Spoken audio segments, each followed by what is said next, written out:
Right. Yo, what's up, guys? Welcome back to the channel. We are joined for a YCS deck profile. This is the top 8 by world famous Raphael Neven. First of all, congratulations on top 8. Thank you. Yeah, we all know how you think of remote dueling and what is your stance on like where you end up. So without any hassle, how did the tournament go for you? So like the tournament went fine. Yeah, I lost round 7 and round 11, so I performed very well. Um, Played a lot of mirrors, and this deck was entirely built to like beat the mirror, so that was good. Also played some. I played like 3 bird decks, 2 invokes, 1 PK, and the rest was SwordSoul. So Yeah, you played against 8 Sword Souls, what I saw on your. yeah, it was a bit less because I forgot the invoke decks because they were just like Okay. I don't know, like normal summoning unless are just like doesn't really leave an impression. But Yeah, the anyway, same as normal summoning Moye, yeah. yeah, and then like I lost to Drytron in top 8, so that was Unfortunate. all my match. Yeah, it's whatever. But yeah, the deck performed really well. I mean, I hate remote dueling, so this is Yeah. probably hopefully last time. But yeah, first of all, big shout outs to my team, Team Jobber, my sponsor, um, the Patreon now, and the Duelist Academy, and my own store, now in FNTSG, Hmm. and then like a special shout outs to the people in WoW, Herman Hansen. Yeah, we talked a lot last week about this deck. Yeah, big thanks to those guys as well. And like anyone else who like helped test and stuff. I didn't really test that much for this deck or for this like event because like I don't really care for Remote Duel, but it was great. Yeah, the deck was fine. All right, cool. Was Oh it yeah, too? take I'll us. get into detail. Yeah, I'll go into details in a bit. So first of all, free Hara. This might be a little bit different than what people like. Some people play too. We just like chose to like max out on all of the good ones, as you could call them. Yeah. Need a little bit more space. So we played free Pichuda as well. Just need to search the last Pichuda. Must be here somewhere. Yeah, so we played like three of all of them. Um, because these just make your going second like play so much better, and like the Alharas will help you grind a lot as well, and it's really good to like just have this hard drawn as well to more consistently do the Chowfeng play, which is I don't know, like it's one of the go-to plays for this deck for me at least because it's like always turns off Nibiru, and um if it always like if they have Nibiru, they always base it out before you usually your normal summon as well. And going second, all of these are really good. So last week I was playing the Water Tenji as well, and that one was good, but this deck's already 43 cards. We really need like cards, and as you'll see later, I'm also not playing the Circle, All right. which means that the water becomes a lot less effective as well, because you have less access to it. So that's why this one is not in the deck. But I don't think it's bad. But if you play Circle, I would definitely play it. But like we didn't play Circle. Yeah. Okay. So then we have Triple Ecclesia. Um, I'm not gonna like explain like the standard stuff. Like we have double Taya. I think that's also very standard, but it's just because of the size. You always need to have access to Taya, so I don't want to like play one and just banish it. Triple Moe. Yeah, it's pretty standard, I think. And a triple long one. Um, yeah, nothing to say about those. Swords On from cards. Protos. Yeah, like this card was pretty insane this weekend. Especially going, this was much better going second. Like, I went second against PK, and this card was insane, and I went second against Burst, and this card was insane. Um, but yeah, like, this card should probably be banned. For the hand trap, there's a bit of a weird lineup. We have triple Ash, uh, triple Imperm, which is all like standard, and then we have one Veiler and one Nibiru. This is not because this is like these are like the remote duel ratios, but it's because this like the entire like spice of this deck was that we played triple crossout. Um, because like mainly I was really scared of like the mirror because of D barrier. There's not really something to fix that, and randomly Herman just said like, well, we're just gonna try a cross out, and then we just played rated together with like some other friends on Discord for like, I don't know, 16 hours, and not all at the time, but like over spread over like Okay, I 8 days. was like, you Um, guys just sat down like on Wednesday and it's like but it was 16 still, hours. yeah, it was still like 8 hours a night or something, and just like we destroyed every mirror on rated with this. All right. Um, and it's just like, okay, yes, it's still a free off. You have to hard draw, of course, like in that way you don't really solve the issues with engine, but there's at least a card you can actually like play to minimize yourself like losing towards like Barry and stuff, because that's only like, if Barry didn't exist, this mirror would be actually really skillful, because like your engine can always beat their engine if you go second because of the tennies and stuff, but as soon Hmm. as you get barriered, it's just like it's game over, right? And then if they don't have barrier or it's game one or whatever in the mirror, this card just acts like an impermanence basically, or an ash depending on what you're gonna hit. Um, but it's always live in the mirror, right? And Yeah. then against any other matchup going first, it stops ash, impermanent Vader, and nib as well. Like I stopped quite some nibs with this, because the one main nick nib. So that's why these hand trap ratios are like this. But this card was definitely MVP this weekend. I really liked it, All and right. I think if everyone plays this though, the mirror gets very bad. But because it's just like cross out is so ridiculous in the mirror that, yeah, I was glad that my opponents in the mirror didn't play this card Yeah, basically. makes sense. Yeah. All Uh, right. Cool to see and that the card is finally seen play. yeah, it was definitely like, I don't know, like it was a really good idea from Herman to like at this and test it. And then these hand trips at one are not even bad, like especially Niv at one in the main. I resolved it twice in game one, I think, and twice it was like game breaking because it was so unexpected. And then the Vader was also huge because you can search it of Chow Feng when you pop it with the SwordSoul blackout.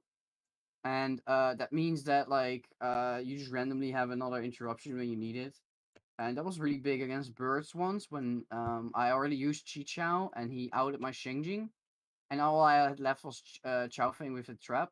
So I popped two, and I knew his last cards were Warbler and Sapphire Swallow in hand. So search Vader, and then he could only summon Warbler, but because of my Vader, his Sapphire Swallow was dead, and he couldn't like get to recital to start playing. So that's like instantly won me the game.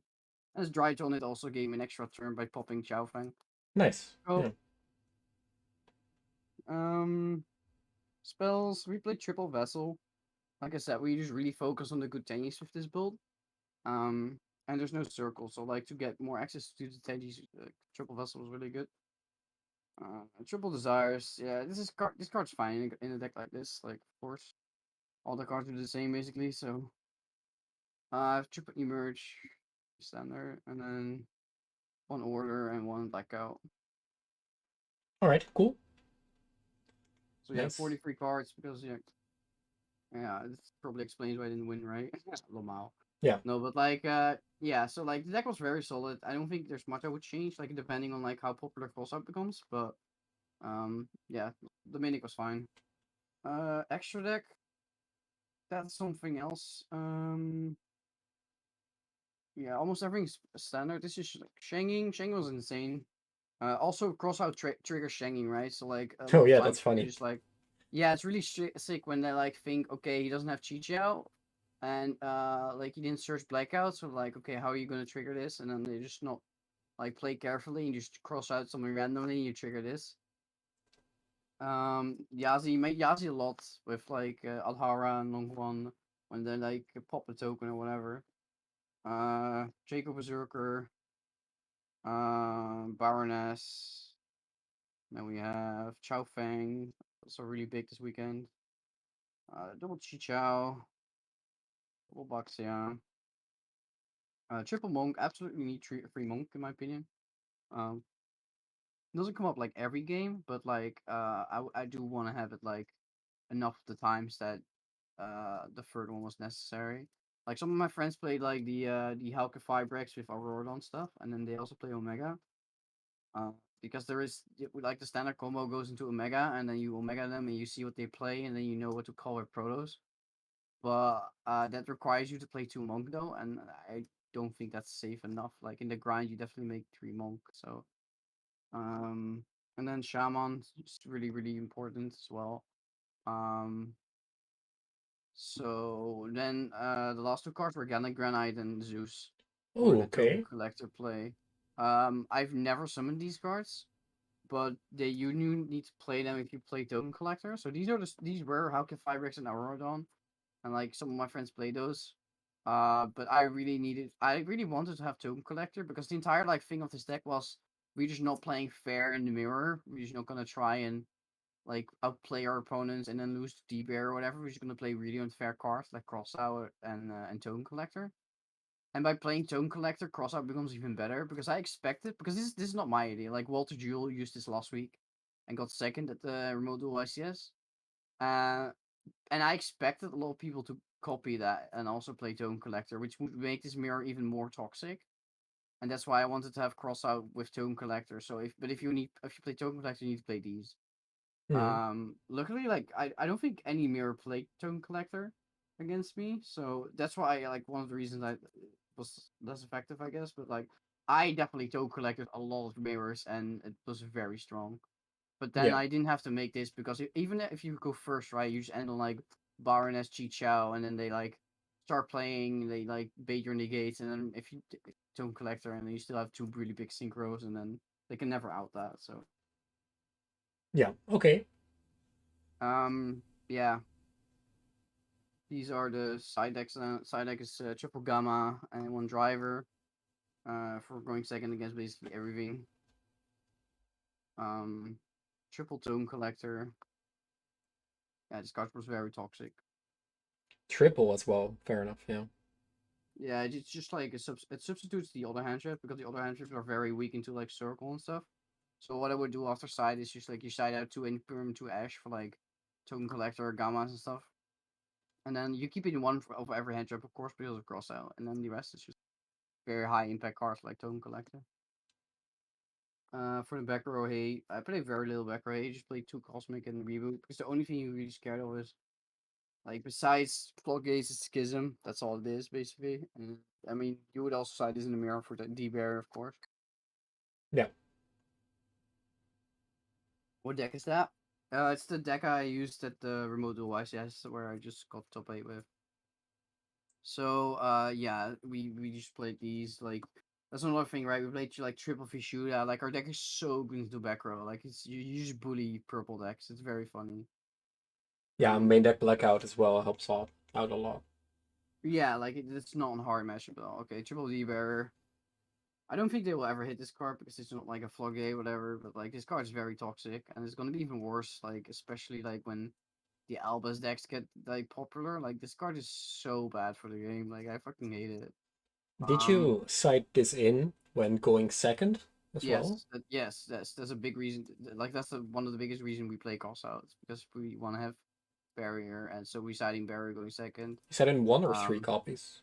Usually one. But it's not bad to draw because like it's just trades turns, right? They bury you. You said they bury you bury them, Yeah, and they exactly. can't kill you, and like you just you keep playing. And then the two more in the beers for combo basically. Um, the only weakness of this deck I really felt this weekend was that I knew this when beforehand. That we didn't have that much for combo. Like after siding, we had like 11 hand traps, which is objectively is not enough. But we just took the same approach that we took with the one YCS with Tribegate, the Iron one, because at that YCS we also said like, okay, we're just gonna focus on the mirror because it's the most played deck, and we're just gonna kind of ignore the combo deck. And the combo deck then was Drytron, and the combo deck now is Burst. I guess Drytron is also still alive, but like it's not really represented. Yeah. And therefore like that was the entire philosophy of the deck. You should like beat the mirror, take like one or two losses against combo and Swiss, and then just like because the top cut heavy like top cut is always like really SwordSoul heavy. We saw it last week to YCS, we saw it the LCS. Like SwordSoul's the most played deck by far, and we just want to like bully SwordSoul and just like. And I guess combo like you can still easily win. Like I won against Birds like 3 times. So like it's not impossible. Like Phantom Knight as well. Like all also going second is it's definitely workable if you draw one of the hand traps, because like all the things make your growth seconds like go way better anyway. So but yeah, that's like that was the idea behind the deck. You just want to like destroy the mirror because it's the most played deck. All right, cool. Yeah, not really much to add or to ask there, especially with a format change coming very soon. Yeah, I don't expect this deck to be like Dead. hit very hard. Yeah, I think honestly, Proto's ban and then maybe like a Shuna to one, maybe. Yeah, yeah, it makes Um, sense. but that's kind of it. All right, cool. So yeah, once this video goes out, Raphael will still be live streaming some Master Duel content. So Yeah, we're just gonna play some. if you stayed into the video for this long, then go check him out. Link will be in the description down below. Yeah, okay, cool. Yeah, thank you so much for the deck profile, and yeah, see you next format. Yes, no worries. Goodbye.